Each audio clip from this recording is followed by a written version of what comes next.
মক্কা চুক্তি সৌদি আরব, তুরস্ক এবং পাকিস্তান মিলে একটা মক্কা চুক্তি করেছে, এবং এটা হয়েছে পবিত্র নগরী মক্কাতে এবং শুক্রবারে। সুতরাং এটা তাৎপর্য খুবই বিশাল অনেকে মনে করতেছেন, এবং এটাকে অনেকে মুসলিম নেটও বলতেছেন। এবং এবং বিভিন্ন সংবাদ মাধ্যমে প্রকাশ, তুরস্কের একটা পত্রিকা ইয়ানি সাফাক না সম্ভবত একটা পত্রিকা, তারা তারা লিখেছে যে তুরস্ক আসলে খুব ভালোভাবে চায় যাতে বাংলাদেশ এই জোটে অংশগ্রহণ করে, এবং তুরস্ক সৌদি আরবের কাছে সুপারিশ করে যাতে বাংলাদেশকে এই জোটে নেয়।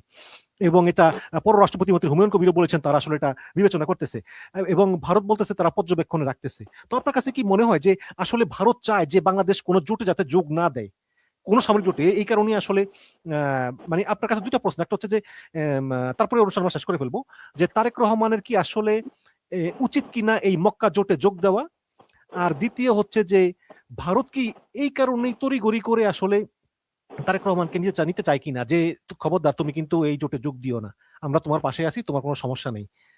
কি মনে হয় আপনার?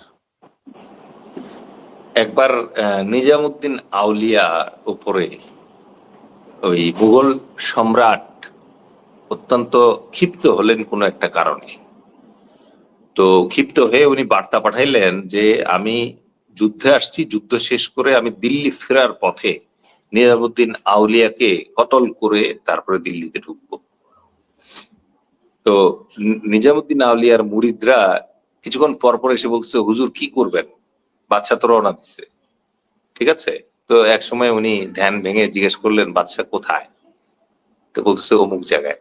তো তখন উনি একটা ডায়লগ দিছিল যে হনুজ দিল্লি দুরস্ত, মানে হচ্ছে দিল্লি পর্যন্ত আসতে এখনো অনেক দেরি, পথের মাঝখানে আক্রান্ত হয়ে, মানে সম্ভবত ওই মানে শত্রু দ্বারা আক্রান্ত হয়ে রাজা মারা গেছেন।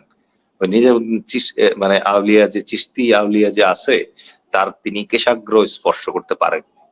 আমাদের জন্য দিল্লি অনেক দূর, মক্কায় তো আমরা যাই হজ করতে ভাই।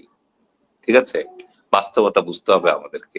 সেটা কি, যেই মক্কা প্যাক্ট হইছে, যেটাকে অনেকে বলতেছে মুসলিম ন্যাটো বা ইসলামিক ন্যাটো, এটা হচ্ছে তুরস্ক, সৌদি আরব এবং পাকিস্তানের ভেতরে। পাকিস্তান একটা একমাত্র মুসলিম পারমাণবিক শক্তিধর দেশ। তুরস্ক ন্যাটোর মানে একটা মেম্বার কান্ট্রি এবং আধা ইউরোপিয়ান আধা এশিয়ান একটা কান্ট্রি। আর সৌদি আরবের আছে হচ্ছে কোটি কোটি মানে তেল বিক্রির রিয়াল। ঠিক আছে, তো এই তিনটা মিলে একত্রিত হয়েছে প্রাথমিকভাবে কেন, ইরানের আক্রমণ থেকে সৌদি আরব বাঁচতে চায়, এটা হচ্ছে প্রথম কারণ। ঠিক আছে, সো এই যে মানে ইরানের আক্রমণ থেকে সৌদি আরবের বাঁচার আকাঙ্ক্ষা, তার প্রেক্ষিতে যে জোট তৈরি হয়েছে, এই জোটে বাংলাদেশের স্টেক কি আছে কি নাই? ইরান কি আমাদের শত্রু না সৌদি আমাদের শত্রু? আমাদের কোনো স্টেক নাই। সুতরাং ওই যে শেখ হাসিনার মতো নরেন্দ্র মোদীর ওখানে একবার বেড়াইতে আসছিল অন্যান্য দেশের রাষ্ট্রপতি, শেখ হাসিনা করছিল কি, ওই যে কার্পেটের উপর থেকে নেমে শাড়ি ধরে তেরসরা ভাবে হাঁটা শুরু করছিল ওই ইয়ার পাশে, বাইডেনের পাশে, আর ইয়ার পাশে গিয়ে দাঁড়াবে এই জন্য। ঠিক আছে, তো এই তেসরা হাঁটার দরকার নেই। বাংলাদেশকে এখন যেটা মাথায় রাখতে হবে, তুরস্কের সাথে অলরেডি বাংলাদেশ বায়োলেটারালি কাজ করতেছে, দ্বিপাক্ষিক ভাবে কাজ করতেছে। আবার তো সৌদি সৌদি নৌ জোটের সদস্য হয়েছে 13টা দেশ হরমুজ পাহারা দেওয়ার জন্য। ওইখানে তো আমার মনে করেন যে তেলের ইয়া তো জাহাজ তো ওদিক দিয়ে আসে, তাহলে নৌ জোটে যাওয়ার কিন্তু যুক্তি আছে। কিন্তু এই সামরিক জোটের ভিতরে গিয়ে বাংলাদেশ কেন ঢুকবে? তাদের যেসব শত্রু আছে সেসব শত্রু কি আমাদের শত্রু? আমাদের শত্রু তো হচ্ছে ভারত আর মায়ানমার।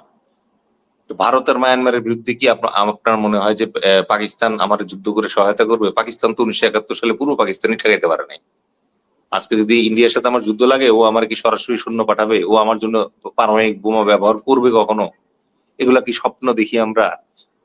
সবচেয়ে বড় কথা হচ্ছে, আমরা কি আমাদের সেই চার্ম তৈরি করতে পারছি, অ্যাট্রাকশন তৈরি করতে পারছি, যে আমার ভিতরে সেই আলফা ইমেজ আসছে, সিগমা ইমেজ আসছে, যে আমার জন্য দৌড়াচ্ছে এখন পাকিস্তান, তুরস্ক আর সৌদি আরব। আমার দেশের মনে করেন যে শ্রমিকরা ওখানে যায়, সৌদি আরব তো আমাদেরকে মিসকিন বলে। ওইখানে আমাদের লোকজন মনে করেন যে রেমিটেন্স আর্নিং এর জন্য পাতার গাম পায়ে ফেলতেছে। এদেরকে কত ভাবে নির্যাতন করে সৌদি আরব। সেই সৌদি আরব কি রাতারাতি আমাকে মাথায় তুলে নিয়ে বসবে? আমরা কি মানে ওদের শেখ বন্ধু হয়ে গেছি? কি আছে আমাদের? স্বর্ণের খনি আছে, হীরার খনি আছে? কিছুই তো নাই। ইভেন আমরা যে লেবার ভাইদেরকে পাঠাই, তাদেরকে আমরা এত অপ্রস্তুত, আনস্কিল করে পাঠাই যে তারা ওইখানে গিয়ে মনে করেন যে বেহদ বেজ্জতি হয়। তো এই জায়গায় মনে করেন যে, শোনেন আমি বলি, এই জোটের ভিতরে আমাদের পাওয়ার কিছু নাই এই মুহূর্তে।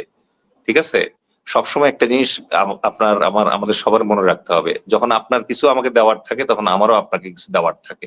এই জন্য শব্দটা হচ্ছে লেন আর দেন। কিন্তু একতরফা ভাবে কেউ কাউরে যেটা দেয় ওইটা তো মনে করেন যে আমি কি এটা প্রাপ্য? আমাকে কেন মনে করেন যে সামরিক মানে প্রহরা দিয়ে রাখবে এত বড় তিনটা দেশ? আমি তাদেরকে কি দিছি?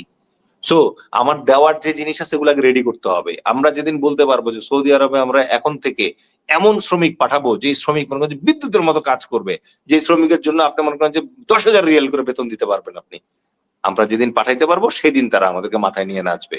পাকিস্তানকে আমরা যেদিন কনভিন্স করতে পারবো যে হ্যাঁ আমার কাছে ওই পরিমাণ সামরিক সক্ষমতা তৈরি হয়েছে, এখন পর্যন্ত একটা যে জেট এনসি বিমান আসে নাই ভাই, চুক্তি হয়েছে, চুক্তিও হয় নাই, কিছুই নাই।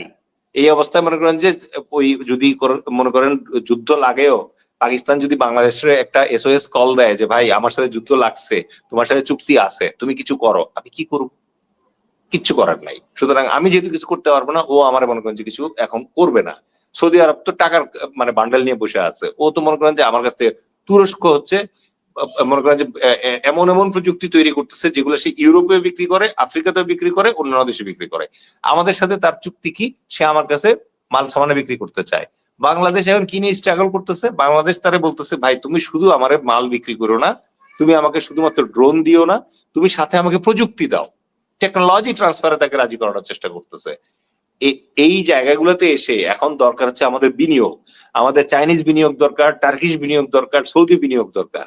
এই বিনিয়োগের মাধ্যমে আমরা যদি দেশে একটা অর্থনৈতিক জোয়ার আনতে পারি, আমাদের 18 কোটি মানুষকে যদি আমরা শুধুমাত্র মনে করেন যে নাম্বারস হিসেবে না দেখে মানুষ হিসেবে, স্কিল্ড মানুষ হিসেবে, ডিসিপ্লিন মানুষ হিসেবে গড়ে তুলতে পারি, বড় বড় মেগা প্রজেক্টে এখন আপাতত মাফ করে দেন, ক্ষান্ত দেন, মানুষের পিছনে ইনভেস্ট করেন, মানুষের জিজ্ঞেস করেন যে আপনি কি হ্যাপি, আপনার কি ফ্যামিলির মানে জন্য দুইটা মুঠা ভাত আপনি উপার্জন করার সুযোগ এখন পাচ্ছেন কিনা, আপনি কি রাতে কারেন্টের আসে কিনা, ফ্যানের বাতাসে ঘুমাইতে পারেন কিনা, আপনার টাইম মতো পানি আসে কিনা, আপনি কি গোসল করতে পারেন কিনা, আপনার টাইম মতো গ্যাস আসে কিনা, যে গ্যাস দিয়ে আপনি 2 বেলা খাবারটা খাইতে পারবেন। আপনি ঢাকার দিকে, মিরপুরের দিকে ভালো মতো তাকায় দেখেন তো, মানুষের লাইফ স্কিল মানে সাইকেল নষ্ট হয়ে যেতেছে। হেমায়েত ভাই আপনি মনে করেন যে ইউকে তে বসে টের পাবেন না যে এখানে কি কষ্ট চলতেছে। তো এগুলো আগে ঠিক করতে হবে। যেদিন মনে করেন যে আমাদের দেশে ওইটা ডিটারেন্সটা তৈরি করতে পারবো আমরা। এখন পর্যন্ত আমাদের ছেলেদের জন্য আপনি বাধ্যতামূলক সামরিক প্রশিক্ষণও দেন নাই। কালকে যুদ্ধ লাগলে পরে পঙ্গপালের মতো আমাদের ছেলেপেলেরা মারা যাবে, পঙ্গপালের মতো মারা যাবে। কিছুই তো করেন নাই। আপনি শুধু বড় বড় কথা বলতেছেন, ঘাটতারামি করতেছেন, করার তো অপশন নাই ভাই। জনাব ডেলিজ খান, আপনাকে অনেক অনেক ধন্যবাদ অংশগ্রহণ করার জন্য। আপনি ভালো থাকবেন। অসংখ্য ধন্যবাদ ভাই। আসসালামু আলাইকুম। ওয়ালাইকুম সালাম।